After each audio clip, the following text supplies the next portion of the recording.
নমস্কার, প্রতিমা সুস্বাদু রান্নাঘরে আপনাদের স্বাগত জানাই।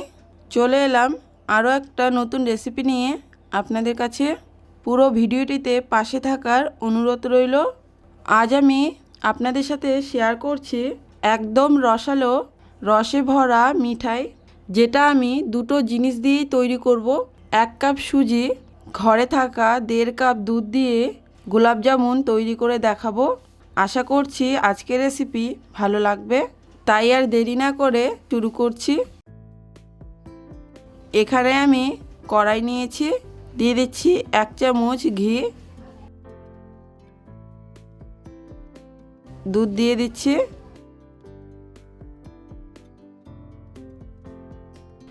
দুধ 1.5 কাপ দিয়ে দিব। এরপর নেড়ে নিচ্ছি, যতক্ষণ না ফুটে যায় অপেক্ষা করব। দুধ ফুটে গেছে।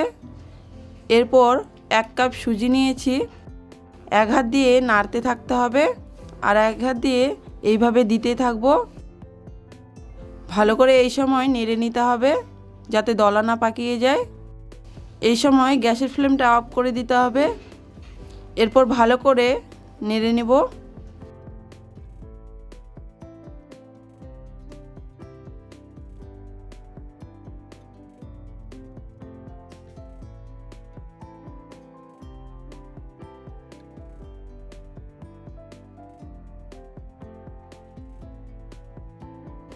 এরপর এক জায়গায় হয়ে আসলে এইভাবে ঢাকনা দিয়ে ঢেকে রাখবো।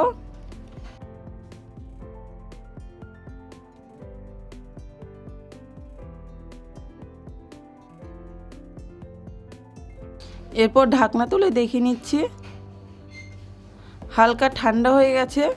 খুব বেশি ঠান্ডা করলে আবার হবে না, গরম থাকতে হবে একটু একটু। সেই অবস্থায় আমি মেখে নিচ্ছি সুজিটাকে ভালো করে।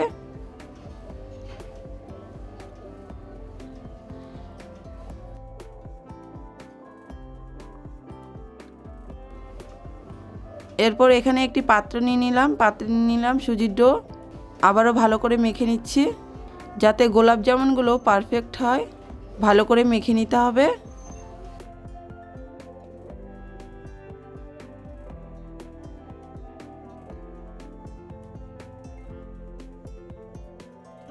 একটা ডো তৈরি হয়ে গেছে। এরপর লেচি কেটে নিলাম, গোল করে নিচ্ছি হাতের তালায়। গোলাপ জামুনের মতো শেপ দিয়ে নিব।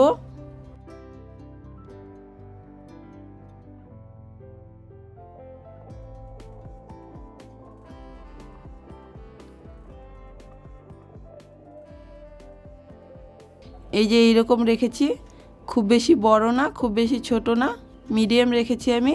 আপনারা চাইলে ছোট ছোট করতে পারেন। সবগুলো বল একইভাবে তৈরি করে নেব।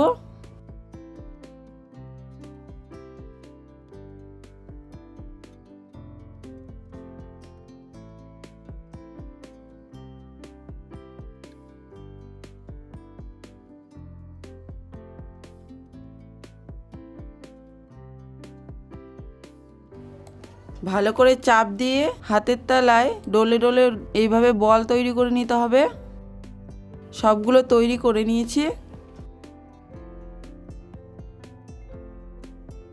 দেখুন কত সুন্দর হয়েছে। একই সাইজের তৈরি করে নিয়েছি সবগুলো।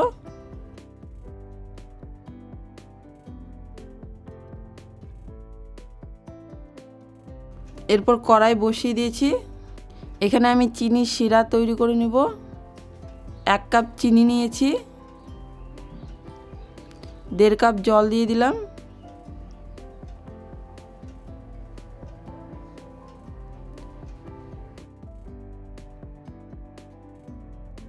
এরপর দিয়ে দিব এলাচ। এলাচের গন্ধটা ভালো লাগে আমার, তাই দিয়েছি, আপনারা চাইলে নাও দিতে পারেন। এরপর নেড়ে নিচ্ছি।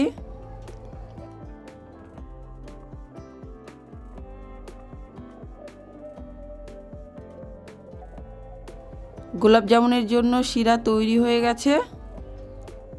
গোলাপ জামুনের জন্য শিরা একদম চিপচিপে তৈরি করে নিতে হবে। এই যে আঙ্গুলে যেন চিপচিপে ভাবটা যেন বোঝা যায়, দেখিয়ে দিচ্ছি। বেশি ঘন হয়ে গেলে আবার হবে না, একদম যেন শিরায় চিপচিপে ভাবটা যেন থাকে। এখানে আমি রেড ফুড কালার দিয়েছি, আপনারা চাইলে নাও দিতে পারেন, ফুড কালার বাদ দিয়েই তৈরি করে নিতে পারেন। গোলাপ জামুনের জন্য শিরা তৈরি হয়ে গেছে, ঢেকে রেখে দিব যাতে শিরাটা গরম থাকে।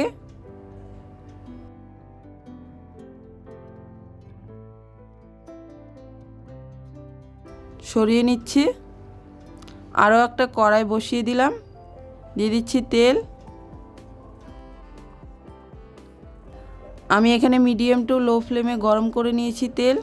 খুব বেশি গরম তেলে ছাড়লে হবে না এগুলোকে, আর গ্যাসের ফ্লেমটা একদম লো রেখে ভেজে নিতে হবে।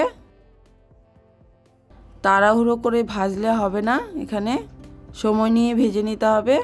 আমি গ্যাসের ফ্লেমটা একদম লো রেখেছি, এইভাবে নেড়েচেড়ে ভেজে নিব।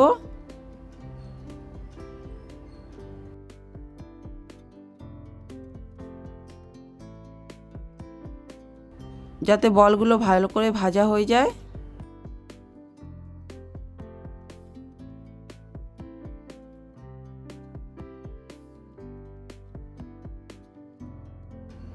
এইভাবে নাড়তে থাকবো। দেখুন একদম ফেটে যায়নি, খুব সুন্দরভাবে ভেজে নিতে হবে। এইভাবে এই রকম কালার চলে আসলেই তুলে নেব। দেখে মনে হচ্ছে গোলাপ জামুন একদম।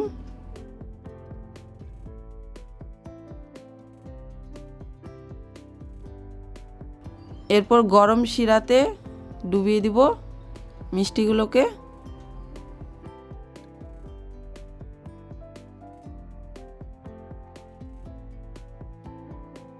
ঢাকনা দিয়ে ঢেকে রাখবো।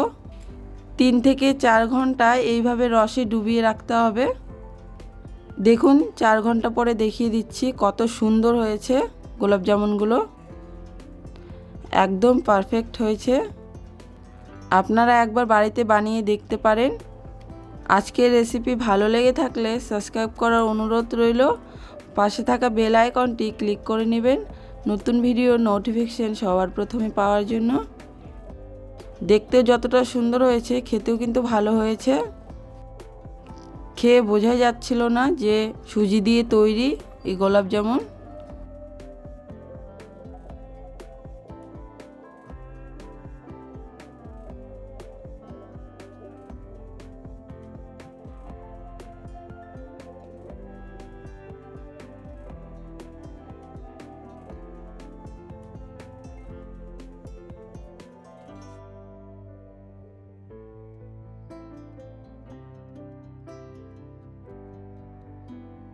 আমি কেটে দেখিয়ে দিচ্ছি, দেখুন কত সুন্দর হয়েছে, ভিতরে কত রস।